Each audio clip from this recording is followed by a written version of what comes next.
130 pounds of potatoes.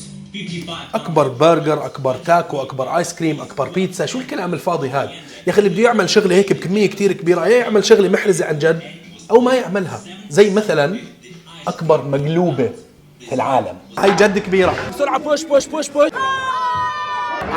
بصراحة من زمان وأنا بتستهويني فكرة أنك تعمل أكلات لكن بكميات كتير كبيرة، لسبب يمكن الشخص اللي بيحب يطبخ وبحاول أنه يفهم الأكلات كيف بتنعمل وإيش الأشياء اللي بتتغير جوا الطنجرة أو القدر اللي الواحد بيشتغل فيه عشان بالنهاية تطلع لك شغلة أو وجبة زاكية الناس بتحبها. وهنا بتصير تفكر انه طب انا لو عملت اكل بكميه كتير كبيره هل هي بس تزويد المقادير؟ اكيد لا، الموضوع فيه تفاصيل كتير اكبر من هيك، ولازم تفهم هاي الاكله كيف بتنعمل، تفهمها فهم عن جد عشان تحاول توصل لنفس النتيجه ولكن بطرق مختلفه، سببها انه الكميه كتير كبيره. وكنت كتير افكر انه طيب لو انا عملت اكل بكميات كتير كبيره غير عن انه حيزبط ولا لا، مين بده ياكل هذا الاكل؟ ولذلك صح لي فرصه في هذا الرمضان في كل سنه هون في بريطانيا في لندن بسوي الجاليه العربيه الفلسطينيه فطور جماعي للجاليه كلياتها، بيحضروا بحدود 1000 شخص. كلموني الجماعه قالوا لي ايش مستعد تعمل لنا؟ قلت لهم خلص انا بتصرف.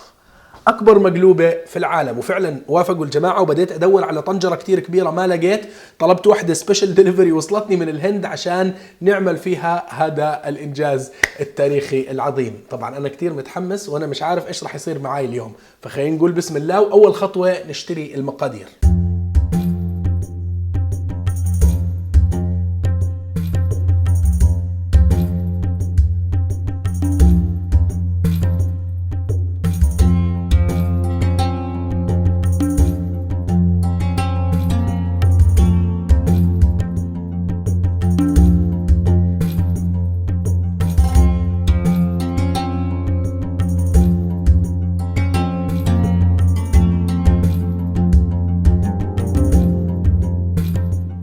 وصلنا على المقر اللي فيه القاعة اللي راح يفطروا فيها الناس وفيها المطبخ اللي راح نطبخ فيه، ولكن في مشكلة صغيرة، هو انه انا طلبت من الجهة المنظمة انهم يعطوني ناس يساعدوني، اكيد ما راح اطبخ لحالي، لكن امنوا لي شباب صغار، شباب مدرسة، طلاب مدرسة. طب هذا عمره في حياته ما قطع بندورة ولا عمره في حياته ما قلى بيض. اوكي الحماس حلو، والشباب الصغار ممكن يطلع منهم اشي كتير كويس لو حفزناهم، لو زرعنا فيهم الايمان بقدرة على معرفة والاصرار على مش عارف ايش قاعد بحكي، بس خلينا نعطيهم خطاب حماسي عشان نعرف نشتغل اليوم. لما يرتفع الحماس حيرتفع الاداء على طول. يلا شباب، كثير سمعنا عن اكبر برجر في العالم، وسمعنا عن البيتزا العملاقه، سمعنا عن الايس كريم الكبير، سمعنا عن التاكو العملاقه، الكلام الفاضي هذا. اليوم بدنا نعمل التاريخ، اليوم بدنا نصنع التاريخ، اليوم بدنا نحطه في تاريخ المطبخ العالمي. اليوم بدنا نعمل مع بعض، نضل واقفين ايد بايد ونشتغل لحد ما نوصل لأكبر مقلوبة في العالم.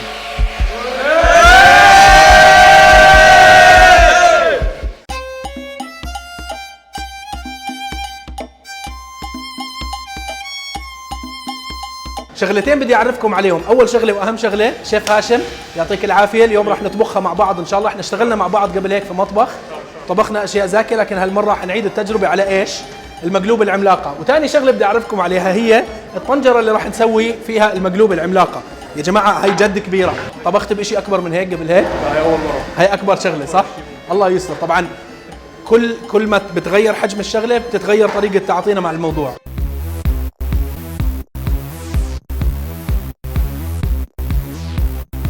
طبعا أول محطة وأهم محطة في موضوع المقلوبة هو محطة البتنجان. بدينا نقلي ما شاء الله، والشباب هون شغالين في البتنجان. كم كيلو بتنجان عندنا؟ 50 تقريبا، 50 كيلو بتنجان. وثاني عنصر البصل.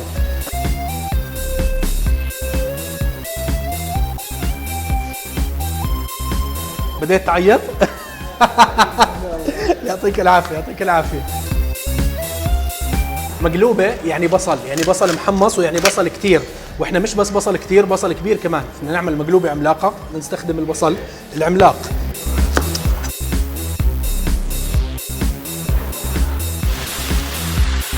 تقريبا عندنا هون 50 كيلو لحمة، عندنا ذبيحتين يا جماعة. مقلوبة رح تاخذ خروفين في طنجرة واحدة.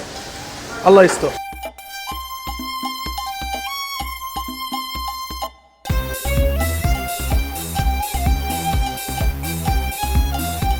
يمكن أول مرة في حياتي أتعامل مع كمية البهارات هاي كلياتها.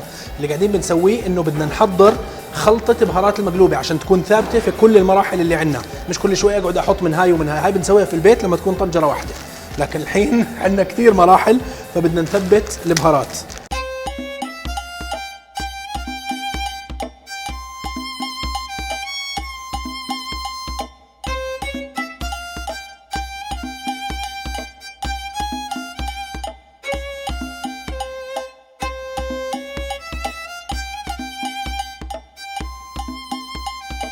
طبعا احنا شوحنا اللحمه على النار اول اشي مع البصل، بدات تنزل ميتها، الحين ننزل عليها البهارات والمي وخلص نبدا في عمليه السلق.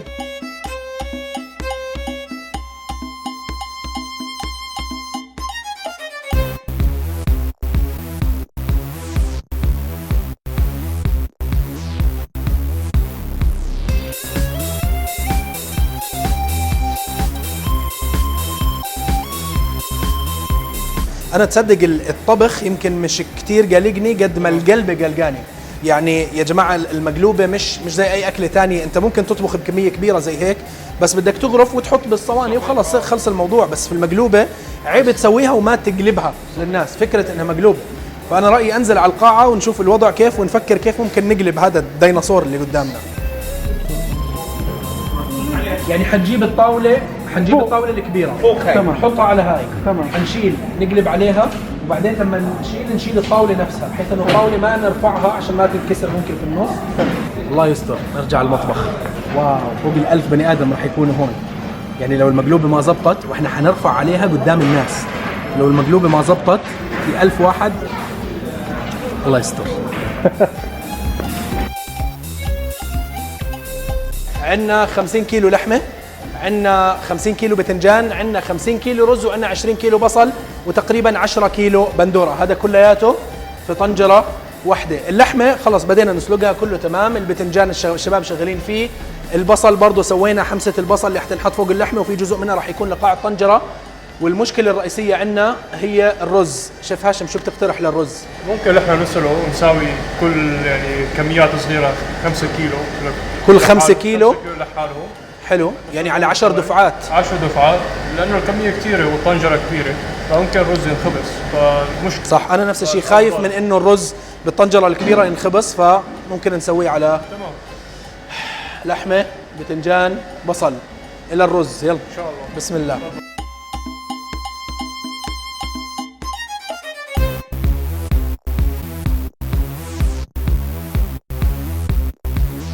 اخر مراحل استوى اللحمه بنضيف ايش؟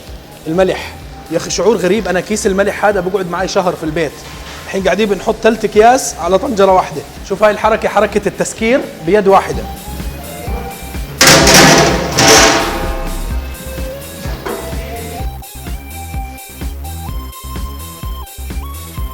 بدنا ناخذ الباذنجان الحين بدنا ننقله لتحت، فبدنا نحطه هون.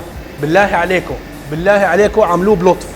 باذنجان هذا غالي، مهم كتير في حياة الإنسان اللي حياكل مقلوبة.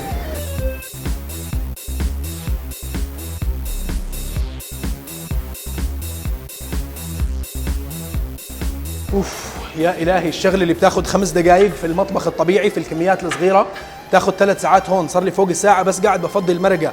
عمل الرز لحاله حياخدنا 4 ساعات يمكن عشان نسلق الرز في طناجر صغيرة وننقله. الباذنجان الشباب شغالين عليه من 12 الظهر الحين 6 المساء، المفروض ان نكون خلصنا بعد ساعة ونص. ما حنخلص بعد ساعة ونص، ما حنخلص. الله لا يورط حدا، الطنجرة اللي قاعدين نطبخ فيها بتطلعش من باب المطبخ. كيف بدنا نطلعها؟ طلع طنجرة أكبر بكتير من ابواب المكان كلياته، في شيء إلا باب القاعة اللي من برا هو اللي يمكن ندخلها منه. فقررنا إنه رح نطبق المقلوبة تحت ونطبخها تحت. عندنا عين غاز كبيرة تحت رح نطبخ عليها المقلوبة. فكل اللي إحنا طبخناه الحين من الرز من الخضار من اللحمة كله بدنا ننزله تحت ونشوف إيش بصير معانا. يلا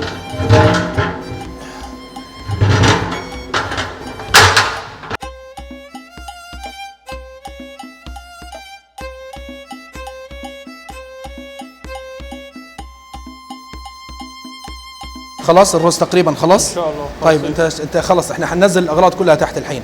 اخر دفعه رز عندك؟ نعبيها ان شاء الله. طيب انا حبعت لك الشباب، حنزل ابلش اطبق، حبعت لك الشباب بس تخلص بلاقيك تحت. تمام ان شاء الله. وحش. احنا حاليا في مرحله تصفيف طنجره المقلوبه. حطينا البصل العادي، وبعدين البندوره، عشان هدول لما تنقلب راح يعطوا هيك وجه وتحميص حلو. لو لا سمح الله في شيء انحرق، احتمال كل شيء ممكن، خصوصا اليوم عن جد كل شيء ممكن، اللي راح ينحرق هو البصل واللحمه والرز راح ينزلوا تمام.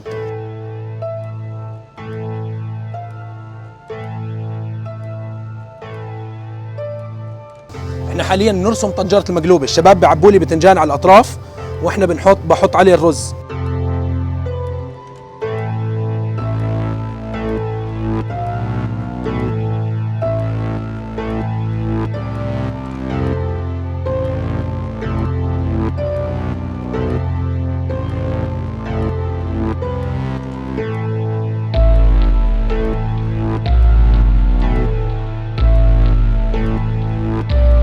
احم يا جماعه، بعرف في ازعاج، بعرفش الصوت وصلكم صح ولا لا، بس احنا قررنا انه نغطي الطنجره ونسكرها بالحبال تاعت شد الشاحنات، هاي الحبال الكبيره، عشان لما نقلبها تضل غطايتها عليها، وبعدين لما نرفع الطنجره عادي خلي الغطايه تضل تحت، وراح نقلبها على طاوله، يعني غلفنا طاوله كامله بالفويل بالقصدير، عشان لما ينزل الرز لو نزل اشي على الاطراف يكون على القصدير. فالطاوله حولناها لصينيه، والطنجرة أتوقع جاهزة. نقول يا رب بسم الله، الله يستر. قرب الصينية. Can you push? بسرعة بسرعة بسرعة بسرعة بسرعة. push wait شوي نزل شوي خلص push. واو ثقيلة صوتي راح وانا بشيلها.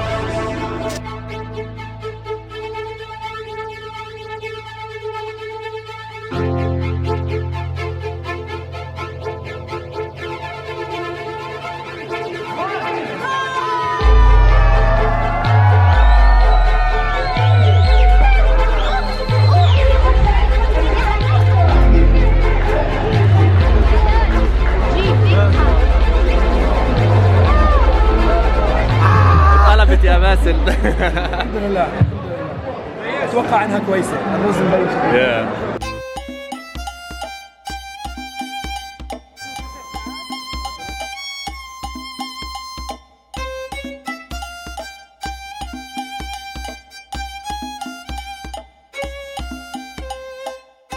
اخواننا انا انحرقت يا اخواننا، صوتي رايح والله يا جماعه. صار لي 14 ساعه واقف على رجلي عشان نشتغل على الموضوع، لكن الحمد لله يا رب. والله واقف قدام الناس مرعوب، لو ما طلعت كويسه ايش اودي وجهي منهم، ايش احكي لهم؟ في 1000 واحد قاعد بقول لهم انا مسوي لكم مقلوبه، وارفع الطنجره وانا ما بعرف كيف الوضع جواها، لكن الحمد لله الناس اكلوا المقلوبه قبل ما ياكلوا، خلصوها قبل ما يخلصوا الوجبات الثانيه اللي جايبينها من المطاعم الثانيه. كانت تجربه جميله جدا.